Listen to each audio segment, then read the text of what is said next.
La Côte d'Ivoire remportera la CAN. Ouais. L'équipe nationale que vous voyez, l'équipe qui va gagner la coupe, va régner, l'équipe de Côte d'Ivoire va régner sur le football pendant 10 ans en Afrique.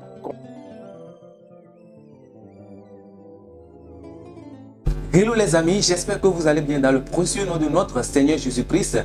Eh bien, il y a de cela quelques semaines que la Coupe d'Afrique des Nations, la CAN, a démarré justement au Maroc et continue de battre son plein. Et hier, c'était la fin des matchs de 8e de finale. Justement, cette CAN 2025 doit avoir un gagnant. Et on note aujourd'hui une avalanche de prophéties qui confirment, sinon qui prédisent le sacre de la Côte d'Ivoire pour une deuxième fois consécutive. Beaucoup de prophéties, beaucoup de prophètes disent aujourd'hui que la Côte d'Ivoire sera encore sacrée en cette année 2025. Dans un monsieur, ces prophéties sont-elles vraies ou bien elles constituent aujourd'hui juste une coïncidence? Faut-il croire en ces prophéties? Dans un monsieur, nous décryptons ce sujet en nous référant à deux prophéties qui sont devenues virales sur les réseaux sociaux et qui suscitent beaucoup d'engouement. Eh bien, il s'agit d'une vidéo de l'homme de Dieu, Faye béni de Dieu, qui avait prédit la victoire, sinon le sacre de la Côte d'Ivoire pour le compte de la CAN 2024 qui s'est accompli, et aussi un autre prophète qui vient aujourd'hui révéler le sacre de la Côte d'Ivoire sur cette édition 2025 de la CAN. Eh bien, nous abordons le sujet. Restez avec moi du début jusqu'à la fin. Merci de vous abonner à la chaîne. Je m'appelle Jack, créateur de contenu 100% chrétien. Je vous souhaite la bienvenue sur ma chaîne. Activez surtout la cloche de notification pour ne rien manquer comme actualité sur cette chaîne. La CAN est arrivée. Je vais prophétiser comme un prophète. On joue contre qui derrière moi? Le Burkina. Mardi à 19h, on joue contre le Burkina. D'accord, contre le Burkina, je vous ai dit que c'est après, c'est gagné d'avance. Contre le Burkina, c'est gagné d'avance. Mon esprit s'est retrouvé à la finale. Et j'ai vu la Côte d'Ivoire être à la finale, la même apparition que j'ai vue en 2023. Je l'ai revu. La Côte d'Ivoire remportera la CAN. Ouais. Quatrième étoile sur le pays, les gars. Mais je vous assure, le dernier dimanche de cette CAN, je prophétiserai comment ça va se passer. Je prophétiserai comment ça va se passer. Je suis prophète, je suis né pour ça. Je suis prophète. Je suis prophète. Je suis né pour ça, pour prophétiser sur la nation. Félicitations à l'équipe nationale de Côte d'Ivoire. Eh bien, il s'appelle Prophète Junior Ouattara. Nous venons de suivre un instant sa vidéo, sa prophétie qui annonce que la Côte d'Ivoire sera championne d'Afrique encore une fois en cette CAN 2025. Est-ce qu'il faut croire en cette prophétie? En tout cas, nous sommes là, nous verrons de nos propres yeux si cet homme de Dieu ment ou bien il est en train de révéler ce que Dieu lui a dit. Et vous avez suivi dans la vidéo, il a dit que le jour où la finale sera jouée, il donnera dans les moindres détails ce qui va se passer sur le terrain, ce qui va se dérouler sur le terrain. Mais ce qui est noté dans sa prophétie est que la Côte d'Ivoire sera championne de la CAN 2025 qui se joue actuellement au Maroc. Je rappelle que la Côte d'Ivoire est qualifiée pour le quart de finale après avoir gagné monstrueusement le Burkina Faso. Hier dans un derby qui était presque un entraînement, ils ont gagné 3-0. En tout cas, félicitations aux éléphants et nous espérons qu'ils remporteront la CAN. Nous allons tout de suite mettre le cap sur cette capture d'écran. Je vais vous la montrer. Le monsieur, il a prédit des tas de choses qui se sont déjà vues réaliser. Il a prédit que la finale se jouera entre la Côte d'Ivoire et le Maroc, le pays organisateur. Mais bien avant cela, il est même allé au-delà en affirmant que la 8e de finale se jouera entre la Côte d'Ivoire et le Burkina Faso. Ce qui a été le cas. Il a même prédit encore le quart de finale qui se jouera entre l'Égypte et la Côte d'Ivoire. Regardez la capture d'écran et tout ça là, ça s'est accompli. Doit-on croire aujourd'hui que la Côte d'Ivoire est en train de tracer son bonhomme de chemin vers une 5e étoile, si je ne me trompe pas? En tout cas, nous continuons de croire, nous croisons le bras pour voir le jour J, pour voir si réellement tout ce qui se dit aujourd'hui va s'accomplir dans la vie de la Côte d'Ivoire. Mais une question me taraude l'esprit. Est-ce qu'il avait écrit toutes ces choses et après avoir suivi les coups de match et il est allé modifier sa publication sur Facebook puisque cela se fait? Mes amis, en tout cas, vous qui suivez ce monsieur sur Facebook, sur sa page, merci de me confirmer que quand il avait écrit tout ça là, il n'a rien modifié. En tout cas, nous croisons les bras et nous attendons probablement ce jour. Eh bien, nous allons aborder maintenant cette troisième intervention qui est celle de Faye Béni de Dieu, l'homme de Dieu là même qui avait prédit le sacre de la Côte d'Ivoire pour la CAN 2024 et cela s'est accompli. Et il y a de cela quelques années, il avait prédit que la Côte d'Ivoire régnera sur le continent africain et sur le plan mondial. Suivons plutôt sa vidéo. Comme j'avais dit, j'ai dit même que l'équipe nationale que vous voyez, l'équipe qui va gagner la coupe, va régner, l'équipe de Côte d'Ivoire va régner sur le football pendant 10 ans en Afrique. Comme le Cameroun, comme le Nigeria a dominé, l'équipe du football de la Côte d'Ivoire va faire peur aux autres équipes pendant 10 ans. Alors, ça c'est pour le côté charisme, influence. Mais en termes de résultats, est-ce que la CAN 2025 qui arrive, c'est dans quelques mois, non?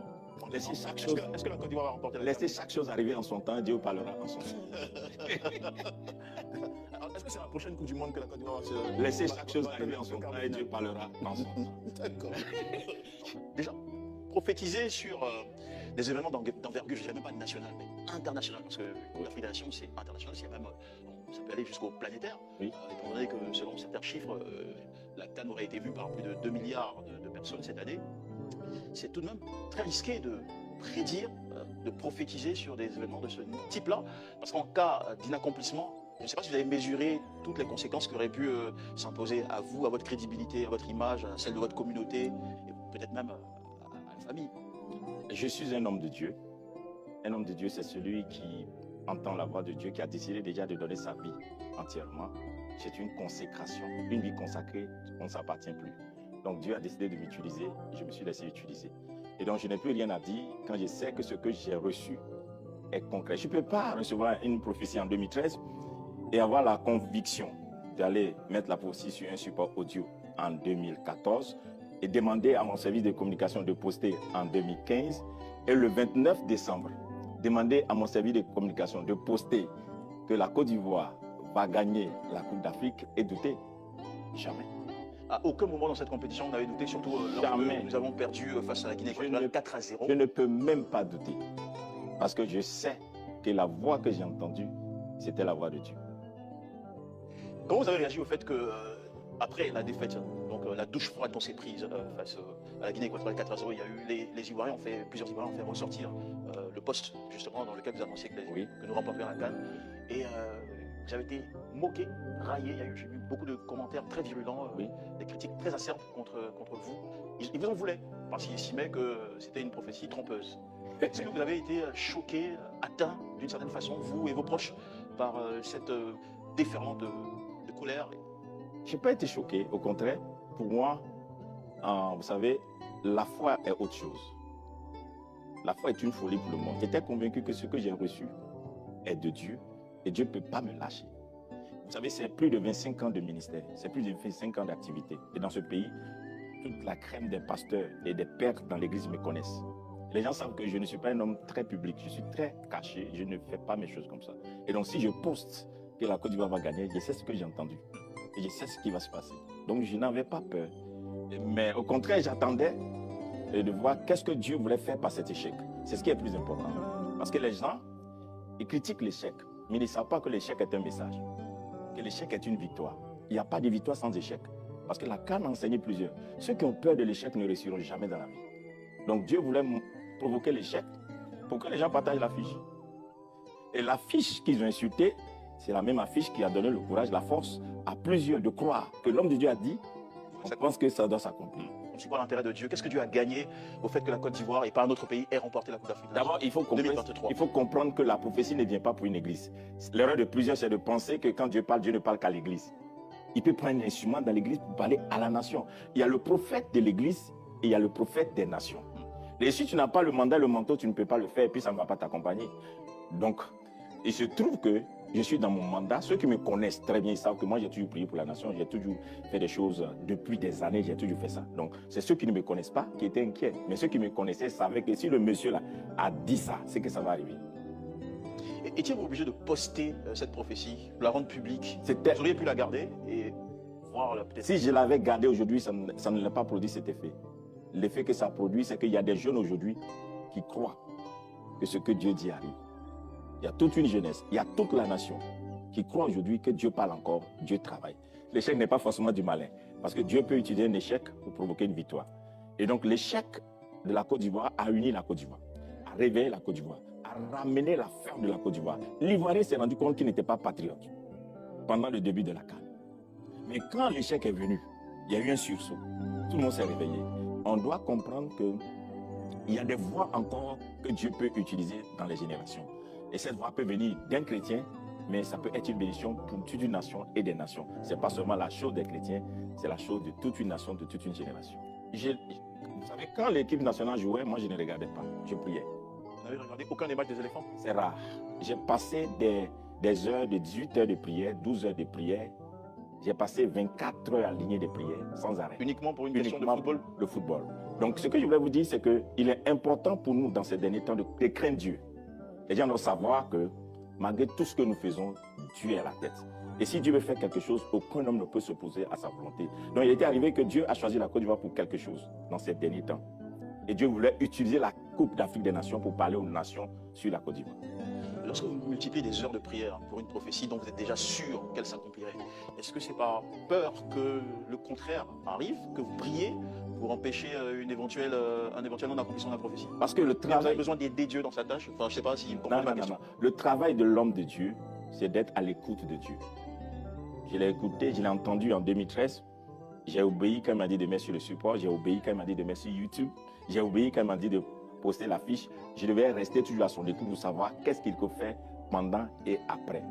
C'est comme après la CAN, les gens m'ont sollicité, mais je ne suis pas allé quelque part. Parce que je ne veux pas une publicité. C'est pour que Dieu fasse sa publicité et non ma publicité. Dieu veut travailler, il a travaillé, il m'a utilisé comme un instrument, c'est fini. C'est pour sa gloire. Donc il est important pour l'homme de Dieu, surtout celui qui a la dimension de prophète des nations, de comprendre qu'il ne suffit pas de prophétiser.